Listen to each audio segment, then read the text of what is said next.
Bonjour à tous et à toutes. Aujourd'hui, je reçois mon amie Caroline qui a accepté de nous livrer son témoignage en ce mois d'octobre rose sur la maladie du cancer du sein. Merci à elle. Qui es-tu? Quelle maladie as-tu combattu? Bonjour, je m'appelle Caroline Lepéqueux, j'ai 47 ans, j'ai combattu un cancer du sein en 2010. Raconte-nous ta maladie. Alors, la maladie, elle s'est passée en plusieurs phases. Déjà, le moment de la découverte. Ensuite, les opérations. J'ai dû subir deux opérations. Et puis, un traitement chimiothérapie et en été 2017 et à la suite, à l'automne 2017, des rayons. Pour compléter. Et depuis, j'ai des traitements d'hormonothérapie en complément pour éviter les récidives. Quel parcours as-tu dû traverser entre les premiers symptômes, le verdict et la rémission? Et as-tu eu recours à une mastectomie et ou une reconstruction mammaire? Alors, tout d'abord pour l'annonce, je m'en suis rendu compte. Moi, j'avais un mamelon qui était couleur jaunâtre et un petit peu granuleux un matin en prenant ma douche. Je me suis dit qu'il y avait un souci, que c'était pas normal. Donc j'ai appelé mon gynéco rapidement, qui m'a dit au départ que c'était simplement une inflammation du mamelon, mais par acquis de conscience, on allait simplement faire une mammographie de contrôle et avec échographie, et que, mais pour lui, il a palpé qu'il n'y avait pas d'inquiétude, donc j'étais pas plus inquiète que ça. Je suis allée à l'hôpital, c'était en Suisse, donc ça a été assez rapide, 3 jours après.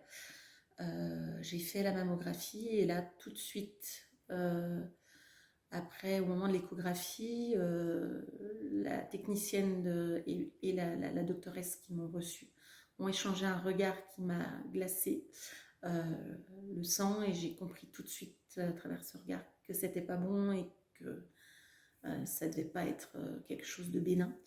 Donc elles m'ont dit de voir avec mon médecin, donc j'ai attendu le lendemain de voir le docteur qui m'a annoncé le verdict, donc est tombé, c'est le sol qui se dérobe sous vos pieds, coup de massue, enfin, je sais pas comment dire, que voilà, le ciel qui vous tombe sur la tête.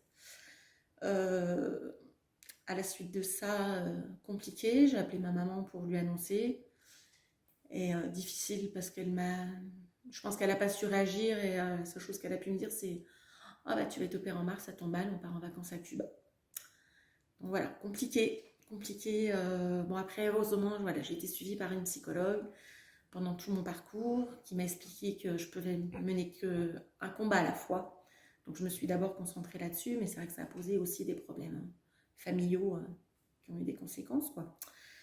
Donc à la suite de ça, j'ai été opérée une première fois, parce qu'au départ, il m'avait dit que c'était un cancer. Il y a deux formes de cancer du sein, in situ ou invasif. Donc au départ, on m'a dit, oh, c'est un petit cancer in situ, donc on va vous opérer, ça va être une opération, on a l'habitude, rapide, et puis ensuite vous aurez quelques rayons, pas de chimio, ça devrait bien se passer. Il y a une femme sur 8 qui a un cancer du sein en France, bon, ça se soigne très bien, donc bon voilà, j'ai été quand même rassurée par mon médecin, et puis du coup voilà, l'opération s'est présentée. Au réveil de l'opération, le chirurgien m'attendait. Ah, mauvaise nouvelle. En fait, il a découvert, malgré la biopsie, malgré les scanners, les échographies, mammographies, euh, oui, voilà, il y avait en fait il y avait un petit in situ, mais il y avait aussi une tumeur agressive, maligne et très invasive. Donc, du coup, là, c'était plus le même diagnostic, plus le même traitement. Ça voulait dire chimiothérapie en plus, et puis risque de récidive, et donc du coup une deuxième opération pour s'occuper de la chaîne ganglionnaire qui était touchée, parce qu'ils ont enlevé 13 ganglions et il y en avait 8 qui étaient déjà infectés, parce qu'en fait il m'a dit c'est un cancer très très rapide et invasif, et que heureusement qu'ils s'en sont rendus compte lui pendant l'opération, parce que sinon je serais plus là pour vous parler, ça aurait été très rapide, en 3 mois de temps j'aurais pu être là. Donc voilà, j'ai beaucoup de gens qui m'ont dit ah t'as pas de chance, t'as un cancer, nanana, nanana. Mais finalement moi je m'estime aussi chanceuse parce que j'ai eu la chance d'avoir un super chirurgien qui malgré les imageries qui étaient manquantes, s'est rendu compte de la palpation, la texture, et puis réussi à resséquer toute la tumeur en une seule fois. J'ai pas dû aussi subir une deuxième opération, parce que ça aurait pu être le cas. Donc j'ai eu cette chance-là, et puis je suis toujours là pour en parler, donc ça veut dire que finalement, si je m'estime chanceuse dans ce sens-là. Et par rapport à la reconstruction Alors, mammaire? j'ai pas eu de reconstruction mammaire parce que la cicatrice que j'ai, ça me fait un petit creux là, à l'endroit où il a enlevé la tumeur. Mais personnellement, c'est pas si vilain que ça, et je voulais pas subir à nouveau une opération et des choses comme ça. Donc, il m'a proposé la reconstruction, mais comme c'est pas si vilain, j'ai préféré ne pas y avoir recours. Voilà. Quel rapport as-tu par rapport à ton corps et à ton image avant la maladie et après? Alors, avant la maladie, j'ai jamais eu une très belle image de moi. Voilà, je suis en surpoids. Bon, c'est toujours été compliqué. J'accepte pas trop les photos, même en famille. Enfin, voilà, Mais justement, depuis la maladie, je me suis dit, pendant 10 ans de ma vie, j'ai pas de photos avec mes enfants, et je me suis dit, voilà, c'est un jour, je pars. Elles ont plus de traces. Donc finalement, maintenant, ça m'a permis de changer les choses, enfin la manière d'appréhender les choses. Cette maladie, voilà, forcément, ça n'a pas été une partie de plaisir de l'affronter, mais elle a rechangé complètement mes priorités, mes façons d'aborder, mais pour tout, pour l'image de soi, pour les choses qui sont importantes dans la vie, enfin des petits détails où j'allais me prendre la tête avant. Là maintenant, ça coule comme de l'huile sur de l'eau. Ouais, c'est pas grave, quoi. Voilà. Même des gros problèmes où j'aurais peut-être réagi différemment par le passé, et maintenant, je me dis, voilà, je suis en bonne santé, mon mari, mes enfants sont en bonne santé, le reste, ça se gère. Voilà. Penses-tu qu'à travers la photographie, nous pouvons aider des femmes à mieux s'accepter? Oui, je pense qu'il y a quand même, sur le travail de l'image de soi, quand on se trouve jolie sur une photo, ça fait du baume au cœur. On se dit, ah bah si, finalement, je suis pas si vilaine, ou je suis pas si moche, grosse, ou autre, ce qu'on peut avoir comme image de soi dans son miroir chaque matin. Je pense que la photo, une jolie photo, ça peut redonner un petit peu de l'estime de soi. Est-ce que tu as des conseils pour mieux appréhender la maladie? Alors, des conseils, je pense que les conseillers ne sont pas les payeurs. Mais si je pouvais en donner qu'un, c'est battez-vous. Faut pas lâcher jusqu'au bout. Il y a toujours, tant qu'il y a une petite lueur d'espoir, alors c'est pas, on passe par des moments pas rigolos, hein. Moi, je me revois sur mon canapé, ma fille de 15 ans en train de m'amener une bassine parce que j'étais malade. Elle a tout géré. D'ailleurs, je tiens à dire dans ce message à quel point je l'admire. Mes deux filles ont été, bon, alors la petite était plus petite, mais c'est vrai que la grande, elle passait son bac de français, elle a réussi à gérer les devoirs de sa sœur, l'entretien de la maison, les semaines où j'étais malade, préparer des fois les repas, s'occuper du linge. Je lui demandais rien, mais faire des activités pour sa sœur le mercredi quand j'étais couchée malade. Franchement, j'ai de la chance, et puis je me dis que voilà. Donc les conseils, être bien entouré, éliminer les personnes toxiques le temps de la maladie, quitte à revenir derrière par la suite sur un deuxième temps, un temps de pardon, mais il faut se concentrer sur les choses, enfin prioriser les choses, et puis être confiant en la vie. Continuer aussi, il y a des petites choses, se maquiller, se coiffer, même si on n'est pas bien, enfin se coiffer quand on a encore les cheveux, parce que sinon, voilà. Moi j'ai un petit souvenir des concerts à la chorale de Qui l'eût cru, où, coup du hasard, cette année-là, il y avait la chanson Marcia Baila qui était au programme. Et je me revois sur scène en train de chanter cette chanson, où j'avais pas spécialement écouté les paroles avant.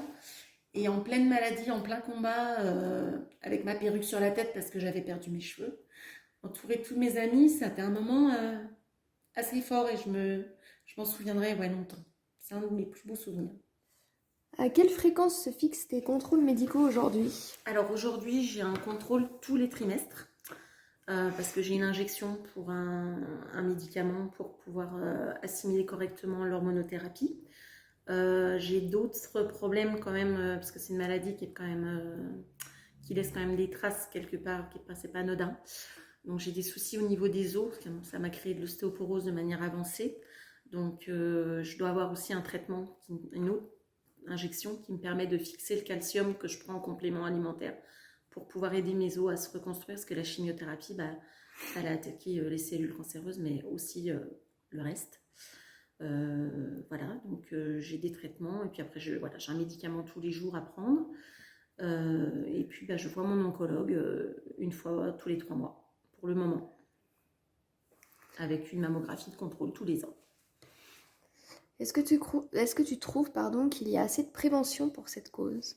Alors bah, maintenant, avec le mouvement Octobre Rose, on en parle quand même de plus en plus, mais c'est vrai que sur les choses de prévention, alors on entend à la télé manger, bouger, les 5 fruits et légumes par jour, mais j'ai jamais entendu, moi, mon oncologue m'a dit que les cellules cancéreuses aimaient énormément le sucre, et voilà, les personnes qui mangent trop sucré, elles vont être plus à risque. C'est pas des genres de choses que j'ai entendues, par exemple, dans les médias, et c'est, je pense, une information importante à relayer, parce que ça permettrait aux gens d'avoir conscience bah, du risque qu'ils encourent. Après, voilà, on fait chacun nos choix, mais en le sachant, ça permet peut-être voilà, de restreindre sa consommation, on va dire. Mais sinon, oui, il y a quand même beaucoup de choses à faire. Je pense aussi au niveau des traitements. Typiquement, les femmes ne savent pas, par exemple, qu'il y a différentes sortes de cancers. Il faut parler de l'autopalpation, c'est hyper important. Pourquoi les médecins ne nous apprennent pas, quand on est plus jeune, à se palper soi-même, alors que c'est un geste tout simple à faire une fois par semaine en sortant de sa douche. Voilà, c'est des choses comme ça, je pense qu'il faudrait apprendre, qui devrait faire partie d'un rituel systématique que les médecins pourraient enseigner, et je pense que ça pourrait limiter, en parallèle du dépistage aussi, voilà, il faut, voilà, s'il y a un conseil aussi important à donner, c'est faites ça. Une femme, à partir de 25 ans, voilà, régulièrement, on vérifie tout va bien, puis à la moindre anomalie, eh bien, on va consulter, ça coûte rien, mais ça peut sauver des vies. Et pour finir, dans tes coups de cœur, est-ce que tu as des personnes ou associations que tu aimerais nous évoquer? Oui, alors j'en ai particulièrement une. L'équipe du cancer du sein à l'hôpital de Genolier. Il y a un groupe qui a été, enfin c'est une entité maintenant qui a été créée depuis plusieurs années, et ils mettent énormément de choses en place pour le suivi alors médical, mais aussi tout ce qui est suivi à côté psychologique, avec des ateliers proposés, de la sophrologie, des massages, du reiki, pour le bien-être, et puis bon, moi j'ai eu une écoute d'une des personnes là-bas qui m'a énormément soutenue sur le point de vue psychologique, avec des petits entretiens. Voilà, elle prend le temps d'écouter quand ça va pas, quand c'est dur, enfin, les traitements, quand c'est, voilà, elle a toujours un petit café, un petit sourire, ça fait du bien. Voilà. Très bien. Eh ben, merci beaucoup pour Mais de cette rien. interview.